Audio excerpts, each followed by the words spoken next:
నమస్తే.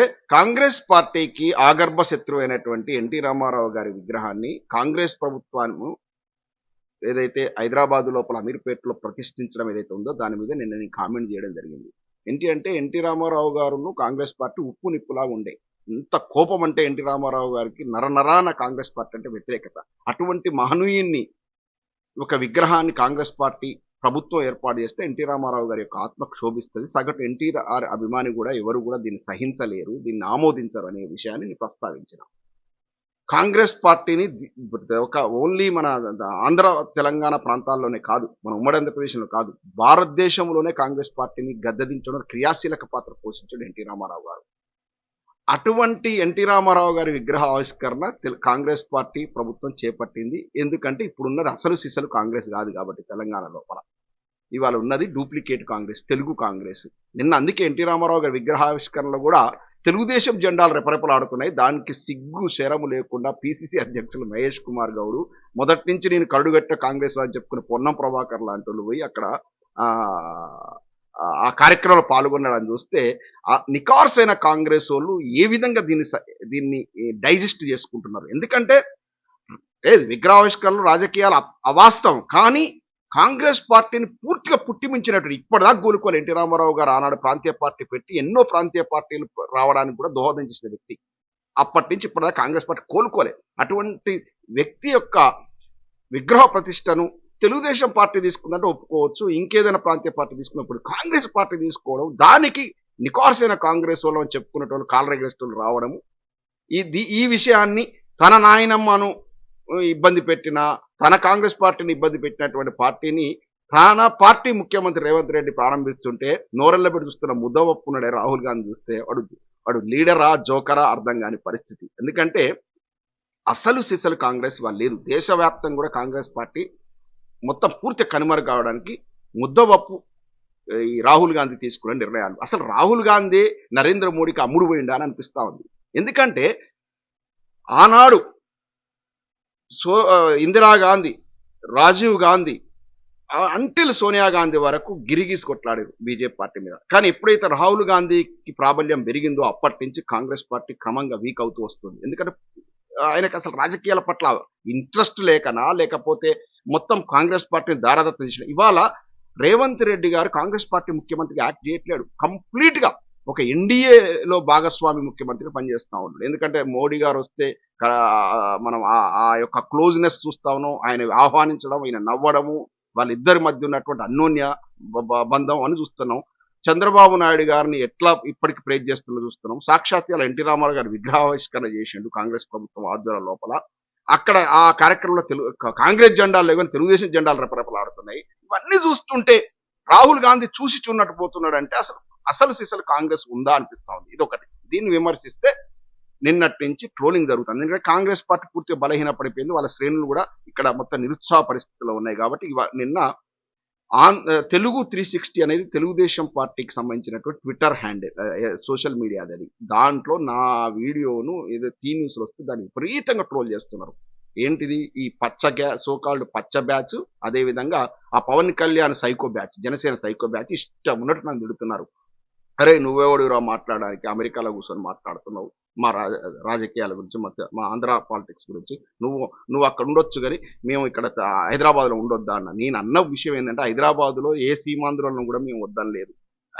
భారతదేశంలో ఎవరు ఎక్కడైనా బతకొచ్చు. నేనే చెప్తున్నా, భారతదేశంలో ఎవరు ఎక్కడైనా బతకొచ్చు. ఇవాళ తెలుగు జాతీయ విశ్వవ్యాప్తమైంది.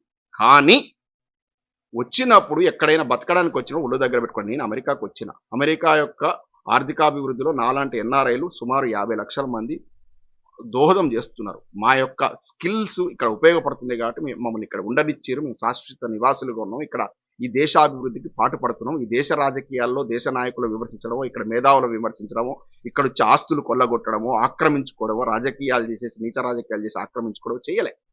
కాబట్టి ఇక్కడ ఒళ్ళు దగ్గర పెట్టుకొని పనిచేస్తున్నాం. ఎవరు ఎక్కడైనా బతకొచ్చు, బతికే స్వేచ్ఛ ఎవరికైనా ఉంది. యాజ్ లాగ్ యాజ్ లీగల్గా ఉన్నంత కాలం ఎక్కడైనా ఉండొచ్చు. ఆంధ్ర ప్రాంతం వాసుల మీద ఎవరికీ ఏం కోపం లేదు. సీమాంధ్ర వాళ్ళు చక్కగా భారతదేశం మొత్తం ఎక్కడ ఉండొచ్చు, హైదరాబాద్ కూడా ఉండొచ్చు. కానీ అక్కడి ఆధినేతలు వచ్చేసి హైదరాబాదులో ఉన్నటువంటి భూములన్నిటిని కొల్లగొట్టి, ఎందుకంటే సీమాంధ్ర ప్రాంతపు ముఖ్యమంత్రులు ఉన్నారు కాబట్టి వాళ్ళ వాళ్ళ యొక్క హెల్ప్ తీసుకొని మొత్తం చూడండి, హైదరాబాద్ లోపల కొన్ని వేల ఎకరాలు రామోజీ ఫిల్మ్ సిటీ, కొన్ని లక్షల ఎకరాలు సీమాంధ్రకు చెందినటువంటి ఇండస్ట్రియలిస్టులకు భూములు, అన్ని ల్యాబ్స్, ఫార్మస్యూటికల్ ఇండస్ట్రీ తీసుకోండి, ఏదైనా తీసుకోండి, మొత్తం సీమాంధ్ర వాళ్ళకి సంబంధించిన మన సినీ పరిశ్రమకు తీసుకొస్తే పద్మాలయ స్టూడియోస్, అక్కినేని నాగేశ్వరరావుకు సంబంధించినటువంటి స్టూడియో కావచ్చు, ఎన్టీ రామారావు గారి స్టూడియో కావచ్చు, అన్ని మొత్తం ఏ స్టూడియో, రామానాయుడు స్టూడియోస్ కావచ్చు, అన్ని స్టూడియోలన్నింటి కూడా వేల ఎకరాలు హైదరాబాద్ నడిబొడ్డున దారాదత్తం చేశారు. అయినా విమర్శించట్లే మేము, అయినా ఓర్చుకున్నాం. ఎందుకంటే వాళ్ళు వచ్చారు, ఇక్కడ పెట్టుబడులు పెట్టిరంటారు, ఇక్కడ ఇప్పుడు హైదరాబాద్ అభివృద్ధి చేసిరంటారు, కానీ వాళ్ళు పెట్టుబడులు పెట్టింది 10 రూపాయలు అయితే వాళ్ళ యొక్క ఆస్తులు ఇబ్బంది పెరిగి ఒక 1000 రెట్లు పెరిగినాయి. నేను చెప్తున్నా, ఇదే సమతుల్యత ఆంధ్ర ప్రాంతంలో కూడా ఉండాలి కదా. మరి మా ప్రాంతానికి చెందినటువంటి సినీ పరిశ్రమకు తన భూములు 100 ఎకరాలు దారాదత్తం చేసిన ప్రభాకర్ రెడ్డి గారి కనీసం ఒక విగ్రహం ఉందా ఆంధ్రప్రదేశ్ లోపల? మరి ఆయనకు ఒక స్టూడియో ఉందా అక్కడ? అదే మా ప్రాంతానికి చెందిన ఎంతమంది వ్యక్తులకు ఆంధ్ర ప్రాంతంలో స్టూడియోలు ఉన్నాయి, ఎంతమంది వ్యక్తులకు ఫిల్మ్ సిటీలు ఉన్నాయి ఆంధ్ర ప్రాంతంలో, ఎంతమంది తెలంగాణ ప్రాంత వ్యక్తులకు ఆంధ్ర ప్రాంతం లోపల ఇండస్ట్రీస్ ఉన్నాయి. వేల ఎకరా ఇట్లా ఇట్లా లక్షల ఎకరాలు మాకు కూడా ఇవ్వాలి కదా, ఉన్నాయా? లేవు. ఎంతమంది ఇవాళ అడుగడుగున నేను ఎన్టీ రామారావు గారి విగ్రహాన్ని, అదేవిధంగా దేశ నాయకులైనటువంటి రాజీవ్ గాంధీ విగ్రహాలను, ఇందిరాగాంధీ విగ్రహాలను అడుగడుగున తెలంగాణలో చూపిస్తా.